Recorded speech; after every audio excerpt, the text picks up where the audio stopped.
Milton Jones, Jr.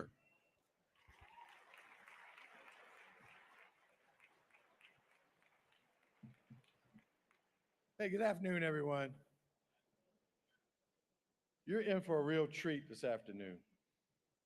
I'd first like to introduce our moderator for this afternoon's special discussion. Steve Harvey is no stranger to anybody in this room. He's a well-renowned television host, producer, actor, and comedian. Among his many television credits, he currently hosts the Steve Harvey Morning Show, Family Feud, and Judge Steve Harvey. His accomplishments include 7 Daytime Emmy Awards, 2 Marconi Awards, and 14 NAACP Image Awards. He's written 4 books, including a bestseller, and he and his wife Marjorie are the founders of the Steve and Marjorie Harvey Foundation, a nonprofit organization focused on youth education. Mr. Steve Harvey.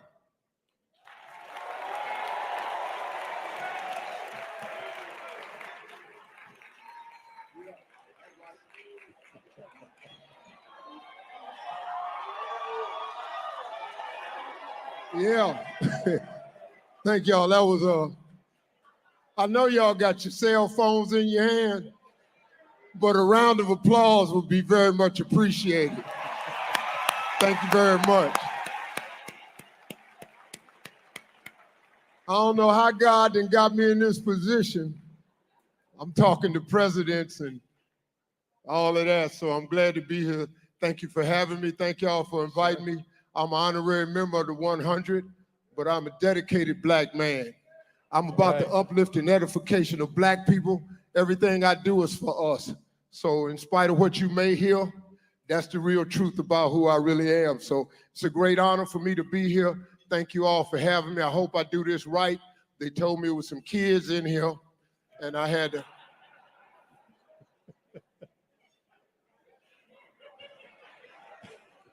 I'm not responsible for the raising of your children. I've raised all my children with cussing. It has been a great benefit. If you don't cuss at your children, that's yours. I'm just here from my ranch. I drove in from my ranch this morning. I got 250 boys down at the ranch that my wife and I acquired. Our boys' mentoring camp is happening this week. Father's Day, they will graduate on Father's Day. So we done broke up 15 fights. No, seriously, 2 boys made a shank. The juvenile system gave me 2 boys. We removed the ankle bracelets and sent them to the camp because the camp is so effective. He got his ankle bracelet off and his ass ran. And so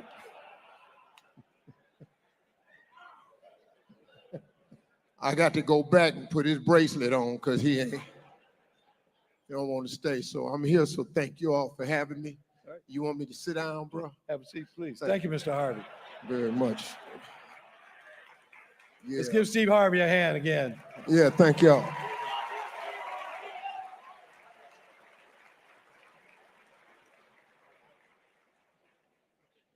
My next introduction gives me very special pleasure. I was fortunate to meet Madam Vice President during her initial stop on her economic opportunity tour. As we talked, I could see that she was genuinely concerned about economic opportunity for all. I shared how the 100 organization and I, as an individual citizen, have deep concerns regarding economic opportunity.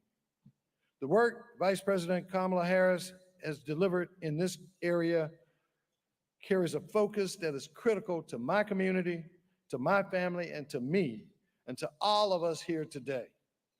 Improving the economic wealth gap that exists in our country is absolutely essential. And the Biden-Harris administration has made historic progress.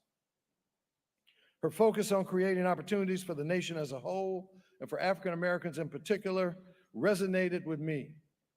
I've seen her stand up and work to demystify how to do business with the government. This work creates a government that is not just for some, but for all. Her integrity and unwavering commitment, her approach and ability to view through an equitable lens and her absolute effectiveness are things I greatly admire.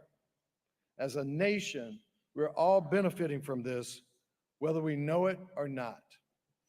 Her commitment to creating opportunities has led to change for people in general, and it has delivered real economic impact in cities across the country, including Detroit, Milwaukee, and right here in Atlanta, and in all those cities, the 100 has shown up.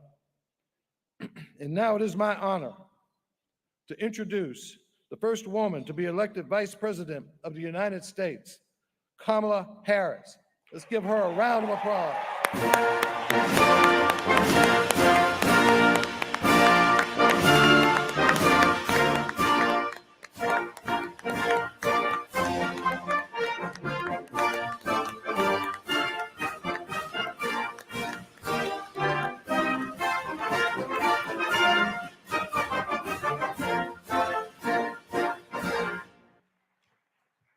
Good afternoon, everyone. Good afternoon. Chairman Jones, thank you so very much for that introduction and hosting us today. Thank you very much. Shall we? Okay. Well, how are you, Madam Vice President? I am very well, Mr. Harvey. You've How been you pretty doing? busy. Yeah, I'm in these streets. Yeah, you are, really, you are. Uh-huh. What's your schedule after this? So I just flew in from Washington, D.C. After I'd leave here, I go back to Air Force Two to go back to D.C., and then about 4 hours later, I get back on the plane to go to Switzerland to do a few meetings there regarding what's happening in Europe, and particularly what's happening with Ukraine. And then I will do those meetings and then come right back. Me and Marjorie going to Croatia Tuesday. That plane you on, can we use Air Force Two? That's the one. That's nice. Hey, listen, let's get started, because this is important information. You and I have talked about this many times before on my show, and it's a lot of things you've been doing. This past fall, you had a Fight for Our Freedoms college tour. Yeah. And you talked to over 15,000 college students to expand upon all of the urgent issues that concerned us as a people. And you've been traveling across the country doing a lot of other things. And just recently, after addressing the epidemic of gun violence and women's rights, reproductive rights, and all of this that seem to be have taken away, you've launched an economic opportunity tour. So tell us a little bit about this tour and why you launched it. So I'll start by talking about where we are right now. So this hotel, many may know, was referred to as the Hotel of Hope. This was the only hotel that allowed Dr. King to speak. And it was here in this very ballroom that Dr. King gave one of his last speeches. I think it was the last one in his Poor People's Campaign, talking about, of course, what he was on the verge of doing, which was to merge the civil rights movement which is, of course, a movement about justice, with the movement around economic justice. And it was shortly after he was here that he was assassinated. And so the symmetry of being here as the first Black Vice President of the United States to talk about the importance of growing economic opportunity for the community is something that I feel very strongly about. And so I'm doing this tour. Thank you. So I'm doing this tour mostly because I believe that for those of us who do the kind of work that our administration is doing, that President Biden and I are doing, in order for it to be real, it's got to hit the streets. And the only way that that will happen in a meaningful way is if the people are aware of what is available to them and then take advantage of that. So I wanted to come and speak to 100 Black men, to this organization, because I know who everyone here is. This is a room full of leaders of every age who can help get the word out about what we have made available, because it's so important people take advantage of what's available. So I'm doing this tour to, one, highlight the importance of speaking truth about the obstacles that have existed for access to capital for home ownership for Black folks, and what we are doing to actually deal with those obstacles in a way that we create opportunity. I'm going to talk a little bit about that in a minute. So for example, what we're doing around reduction of debt, debt forgiveness, what we are doing to address the racial wealth gap as it relates to a number of issues, including access to capital for our small businesses and entrepreneurs, what it means in terms of housing discrimination, and the work that we need to do and will continue to do to address those issues. And really the essence of this tour is born out of a belief that people need more than just what is necessary to get by. We want to get ahead. And we know that it is important that we have reduced Black unemployment to historic lows, but that's a baseline, which is that people have a job. In our community, we also have ambition, aspirations, incredible ideas. And the division between that and actually being able to put it to use is often about access to the relationships of the capital that can take us from those good ideas to creating a business, starting a business, growing a business. So that's why I'm doing this tour.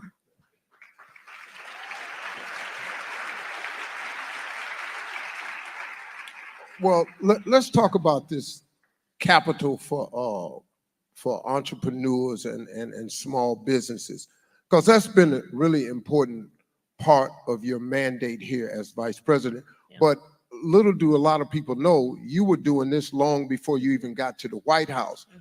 You have been a huge proponent about entrepreneurship dollars and stuff that's available now, and a lot of people are not aware, and there's a lot of, like you say, really brilliant people in this audience here. Mm-hmm. Who are entrepreneurs. It is the minds in this room is really startling, man. There's some really sharp people here, right? And if they only knew what was available for them. Tell us more about this work for small business and entrepreneurs. So like you said, Steve, when I was in the United States Senate, I actually was responsible with a group of other senators for getting $12 billion more into our community banks. So the importance of community banks is they are, as they are called, they're in the community, led by members of the community. They are people who understand the capacity of the community, the needs of the community, the culture of the community. They are folks who, unlike the big banks, will see the dream that an individual has for what is possible. And instead of rejecting that dream because maybe it's something they've not heard before, they will listen to it and then give folks advice, including financial literacy advice, helping people know how to run a payroll, how to deal with inventory in a way that they can start a business and sustain that business and grow that business.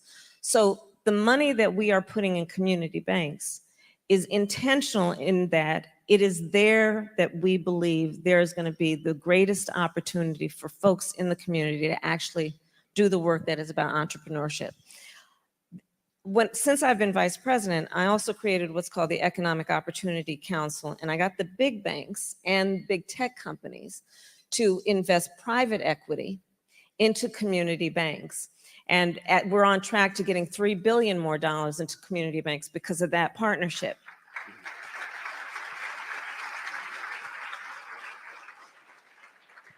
And there's a specific piece of that that's very important. You know that VCs, venture capitalists, only 2% of their investments go to Black businesses, right? We also know that Black folks are 1/3, I think the number is 3 times less likely to apply for business loans. And a big part of that is that nobody likes to be disappointed, right? And the feeling, rightly, after so many things can disappoint, that I don't want to go for it and then be rejected. Right. So again, putting the money into community banks is about putting it into a place where people can walk in with a sense of dignity that is respected to actually be able to have access to capital. So we're doing that. The other piece that we have done is from the day that we came in office as an administration, President Biden and I made a commitment that we would increase federal government contracts by 50% to minority-owned businesses. And understand what that means. Once you get a federal contract, it's usually for 5 years, and you can renew it for 10, 20, 30 years. So, Steve, unless somebody messes that thing up, it's yours for a very long time, which is going to be a source of incredible wealth growing opportunity for yourself, for your family, and for your community. So these are some of the things we've done around access to capital to address the disparities that have for too long existed. And I put this all in the context of another reason I'm doing this tour. Since we came in office, we passed the bipartisan infrastructure law. We are putting billions of dollars on the streets of America to upgrade sidewalks, roads, bridges, freeways. Do you know that over 90% of construction companies employ 20 or fewer people? Those are small businesses. Think about, we are putting over $1 trillion, by my calculation, on the streets of America over the next 10 years to invest in a clean energy economy, adaptation, resilience to extreme climate occurrences. Federal contracts. What we are doing with the CHIPS and Science Act, we are investing in semiconductor manufacturing here in the United States because we know, and we learned if we didn't know before during the pandemic, this supply chain thing can really mess you up. And we need domestic production and manufacturing of some of these essential needs. So in the last 3 years, our accomplishments around growing the economy of America in a broad-based economic policy means putting trillions of federal dollars into the economy, which will require for it to be meaningful, folks to take up those contracts to do the work that is about building up our nation. So that's part of why I'm here, is to ask everyone here, help me get out the word of what we are doing, and that the Small Business Administration, as an example, and we have representatives here, we have the Deputy Secretary of Commerce here, the Deputy Secretary of Treasury here, help get the word out about what is available, because too often, like I said, Black folks are 3 times less likely to apply for these things.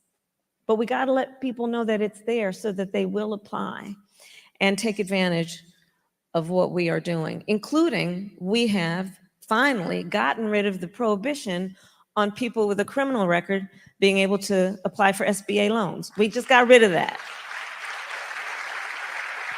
So now, for those who are formerly incarcerated or who have a conviction for a crime, that will no longer prohibit people from being eligible for small business loans. Help me get the word out. That's why I'm here.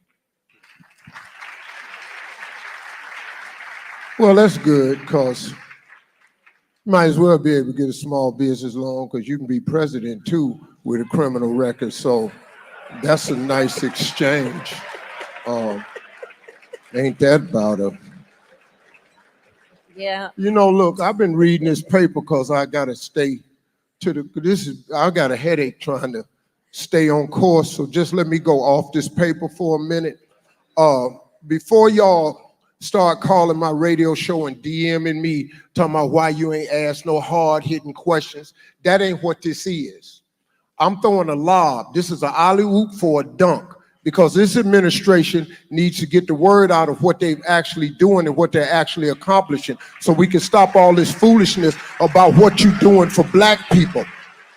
Can't nobody come out with no agenda and call it this for Black people and expect to get in the White House. You got to play the game different. Y'all know what this is.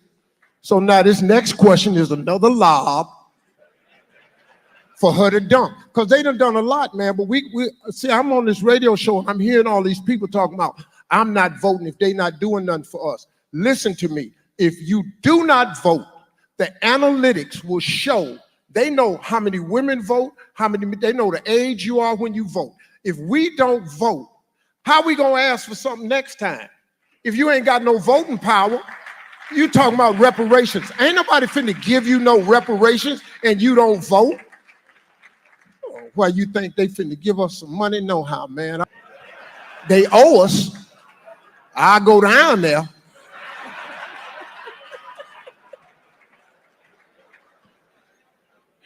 I'm sorry.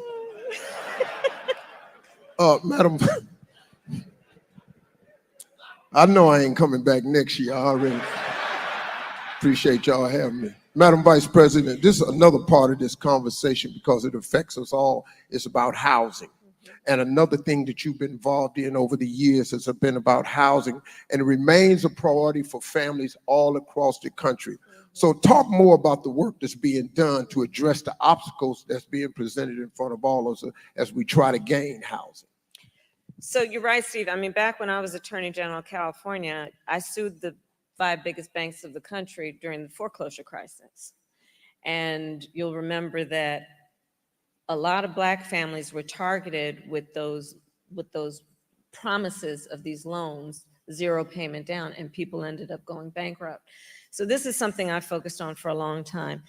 And here again, let's look at it through the context of obstacles and opportunities. So home ownership is probably one of the most effective and efficient and fastest ways to grow intergenerational wealth. Just think about it in this context. You own a home and then your child says, you know, Daddy, I want to go to Howard University. Yes. And you can say to your child, honey, you don't have to take out some loans to do that. I'll take some equity out of the house. Or let's say your daughter says, I want to start a small business. And you can say to your child, honey, you don't have to take out a loan. I will take some equity out of the house to give you some startup capital. Intergenerational wealth. Okay, but that's a fact. Now let's talk about other facts. Let's talk about, we don't even need to go as far back as 40 acres and a mule never happened. Let's go to the GI Bill. You know, we just celebrated D-Day. So remember, we call them the greatest generation, those mostly men who went to war and put America on the map as a leader around global peace and security. So the United States government, in essence, said, the people said, you are the greatest generation. You sacrificed so much. We owe you, and we believe in you. And there were policies then to boost their standing through loans, specific grants given to them to buy homes. So here was this incredible boost. Here's the reality. Black servicemen, because of what we know to be racial bias and racism in the system, did not receive those loans at the same rate. So where you saw public policy that was about a boost, right? We had disparities before that happened. And then you see the disparities grow even more. Take into account segregation, redlining, urban renewal, where in so many Black cities in particular, they would build freeways straight through the neighborhood, which would cut the business community, commerce off from the neighborhoods. Over and over again, we have seen these inflection points in the history of our country that have set folks back around home ownership. So one thing that we have to do is speak truth about that. And the second piece of it then is, what are we going to do to accommodate the fact that we have far too many folks who, for example, in Black families, there's no history in their immediate family of home ownership. What are we doing to give them a boost? So we are proposing a policy, which we are on track to getting done, so that if you are the first generation in your family to go for home ownership, you'll get a $25,000 credit for down payment. And if you are first in your family generationally, first-time home ownership, qualify for $400 a month in credits to go toward paying your mortgage. So these are some of the issues that we are seeking to address. There's another issue. Home appraisals. Again, it's about speaking truth, right? So, and I have to give great credit to the former Secretary of HUD, Marcia Fudge, who we worked on this for a while, and so this is where it is. Home appraisals. How many people here have heard the story about a Black family wants to sell their home or take out a second mortgage, needs to get the home appraised for its value? And they call in the appraiser. The appraiser comes in and appraises it for a certain number. The family knows that's too low. So then they get in touch with some friends of the family who are white and say, why don't y'all come over with your family pictures? We'll take ours down. You invite an appraiser over. The house appraises for higher. Racial bias in home appraisals is a real issue. Again, contributing to what we would see then in terms of disparities around the ability to accumulate and grow wealth. So what we have done is we are now requiring that home appraisers receive racial bias training to address, again, what are these seemingly small issues, but are very big issues when you talk about the overall ability of folks to catch up and to build the kind of wealth that we know is an entitlement, is a right of every hardworking person. So that's part of what we're doing on home ownership. Right. Good, good. Yeah. I think another important thing to point out from this administration is what's being done about debt. Because debt, look, I got 7 kids and all of them went to college. Yeah. And they were fortunate enough where they didn't have to deal with that, right? Right. But the average person is smothered with this debt. That's right. They struggling out here with this debt, these medical bills and all like this. Talk to us about what you all's plan has been, what the administration has done and wants to do pertaining to debt. So I'll start with student loan debt. We have now, and anybody who has received student loan debt forgiveness, please testify. Everywhere, everywhere. We have forgiven over $160 billion of student loan debt for over 5 million Americans. And I have to emphasize, that was not without a whole lot of people that did not want that to happen. We had to fight to push it through. The courts ruled against us on a part of it, and so we found another way of doing it. But here's the thing about student loan debt, especially what we know for our community. You look at, for example, HBCUs, the vast majority of HBCU students are Pell Grant recipients.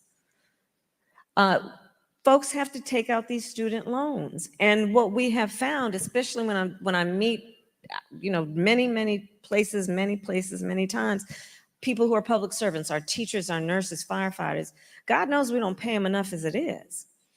And so what we are doing is we are forgiving student loan debt, and for our public servants, doubling the amount of student loan debt that we are forgiving. Here's what I want to ask the leaders in the room in terms of helping get the word out. Please help people know this. You can qualify for student loan debt even if you did not graduate. Help get the word out. And again, it's about the logic, but it's about the logic behind it. It's just about the logic behind it. Here's the thing. So most people, many people leave college, drop out because they can't afford it. But the loan is still due. So we are forgiving student loan debt, including for people who did not graduate, because we understand the nature of the problem and we're trying to fix it. Medical debt. Medical debt, for the most part, comes about because of a medical emergency. It is something folks don't plan for. It's certainly not something people want. And what ends up happening is people then accumulate all these medical bills, and it sets them back. As it is, think about the nature of the person we're talking about. They're going through health issues. It probably means they're losing time from work. It probably means they're struggling in many ways because of their health issue. And this medical debt currently gets counted, has been forever, counted against their credit score. We have made it so that now medical debt cannot be counted in your credit score. That's a big issue. Because You know, folks know, you know your credit score, like you know your weight. You know that number. People can, I'm sure if you say, neighbor, what's your credit score? They probably know, right? And so what we are doing is again addressing the realities of what holds people back and weighs them down, right? When we talk about the need for people to have access to economic opportunity, we have to take into account what holds people back. Because we don't lack for hard work, work ethic, good ideas, ambition, aspiration, but there are obstacles built into the system that have to be addressed to give people the opportunity. And it's not about a handout. It's about saying, give people the opportunity to compete. Give hardworking people the opportunity to get ahead and not just get by. That's what this is about. Wow, that's good. Medical debt relief. Yeah. Emergency medical debt relief. Real medical, not liposuction and BBLs. You got that, just you on your own with that. Don't go down there and fill out the paper and think they're gonna pay for that. It's probably not gonna happen.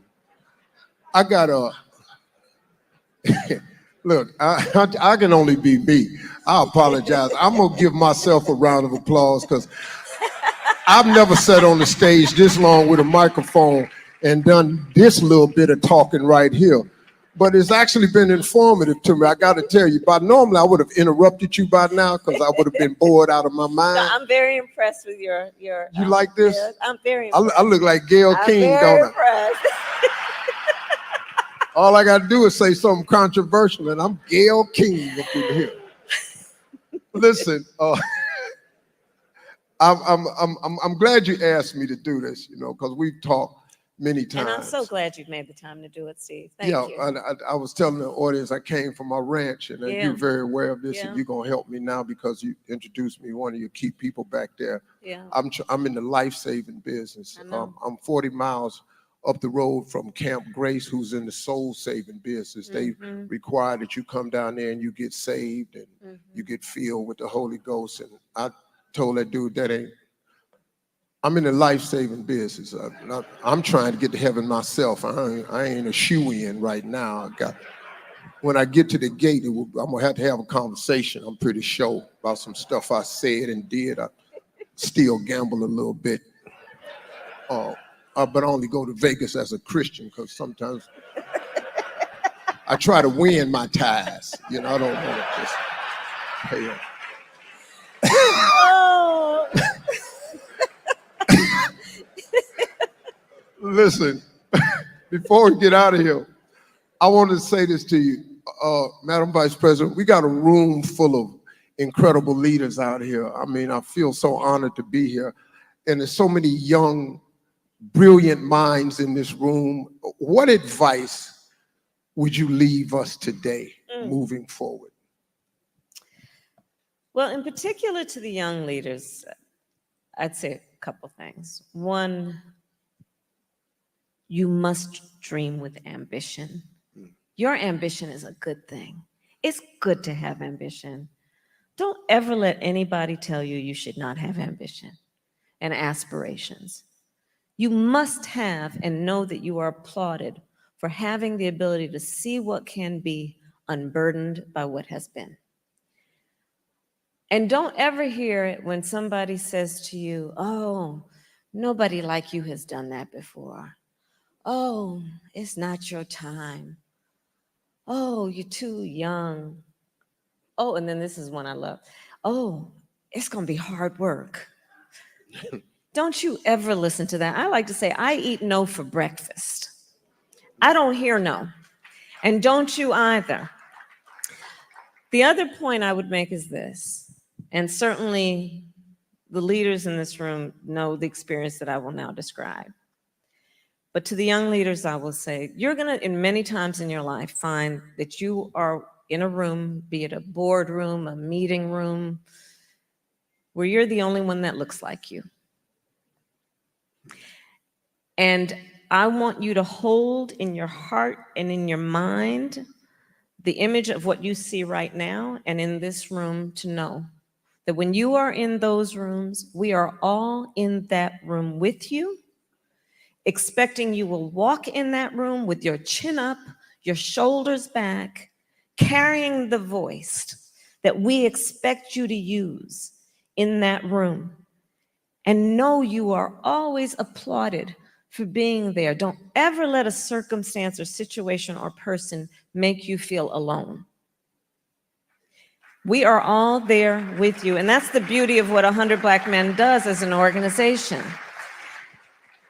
And so these are the things that you must remember in life, and you must always know how celebrated you are and how special you are and how much you have to give our country. We need you.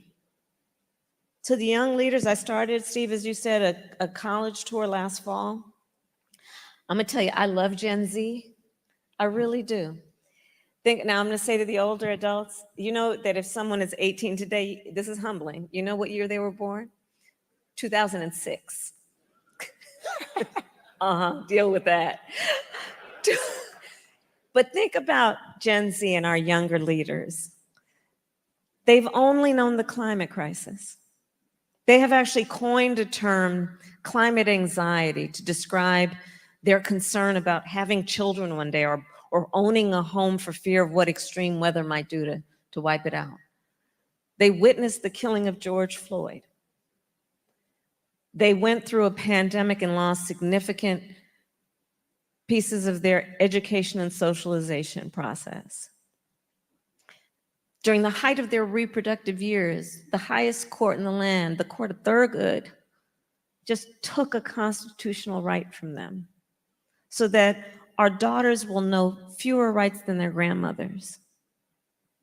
And I would ask them, Steve, everywhere I'd went, and it was always a packed room with an overflow room, I'd ask the students, the young leaders, raise your hand if at any point between kindergarten and 12th grade you had to endure an active shooter drill. And almost every hand went up. It was bone chilling.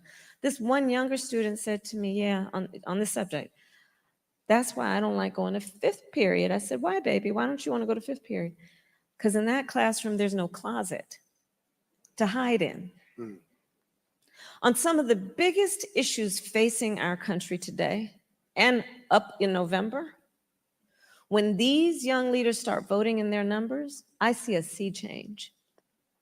Because they're not playing around. This is not intellectual. This is not academic for them. It's a lived experience. And so I say to the young leaders then with that point, you were born leaders. And if you're in this room, it's because you have chosen to be a leader, and just keep leading because we need you. We need you.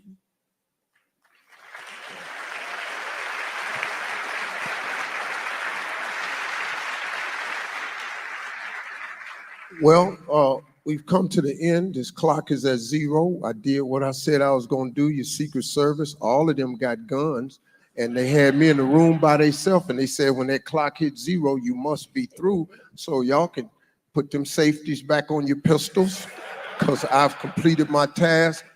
Listen, I've been in rooms like this before. The vibe in here is incredible. I'm proud to be one of you. I love Black people. I'm proud when I see Black people. I'm about the uplift and edification of Black people. This administration has done so many things that can affect our community. They just can't label it Black. So please quit tripping. When we get up to November, we got to get to these polls, because this other group talking about make America great again. I don't know when it was supposed to be great for us, but when you start taking Black history out of schools and you start getting rid of diversity inclusion, I got a real feeling of what they think America would look great again. We have got to get to the polls, and this is the ticket we need to punch it for. It's the Harris-Biden ticket, and I think that's what we need to do. Thank y'all for having me. Ladies and gentlemen, Madam Vice President Kamala Harris. Yeah. Freedom, freedom, I can't move. Freedom, don't be losing. Freedom, freedom, where are you? 'Cause I need freedom too. I break chains. Selfie. So everybody smile. And we're going to take a selfie with Steve's phone. And just remember, on Juneteenth, however you celebrate Juneteenth in 5 days, I'm a call to action that everyone also think about how you register people to vote on Juneteenth. All right.